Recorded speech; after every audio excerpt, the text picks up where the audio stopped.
নবী করিম সাল্লাল্লাহু আলাইহি ওয়াসাল্লাম মেরাজ গেছেন, আপনিও জানেন আমরাও জানি, কুরআন হাদিস দ্বারা প্রমাণিত।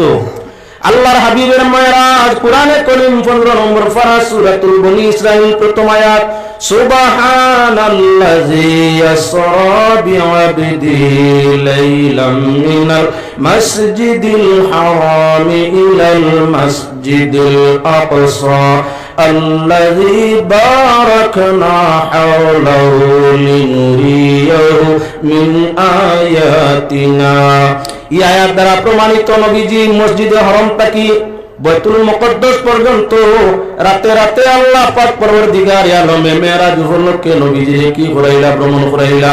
বাইতুল মুকদ্দাসের মসজিদটা কি সিদরাতুল মুনতাহা মাকাম পর্যন্ত আল্লাহর রাসূল সাল্লাল্লাহু আলাইহি ওয়াসাল্লাম রে আল্লাহ সফর করাইছেন। এই কথা কুরআন এবং হাদিসে মশহুর সহিহ হাদিস দ্বারা প্রমাণিত, কুরআনের আয়াত দ্বারা প্রমাণিত। তাই আল্লাহর বান্দাগণ লক্ষ্য রাখো, কিয়ামত পর্যন্ত আর কোন নবী আপনার মেরাজ অর্থাৎ উরুজ উপর দিকে সফর হবে না। আসমানের দিকে, আরশের দিকে, সিদরাতুল মুনতাহার দিকে, সাত আসমান অতিক্রম করিয়া সেই দিকে আর কোন নবী আসবাও না, আর সেই উরুজ বা আপনার উপর দিকের সফর হবে না।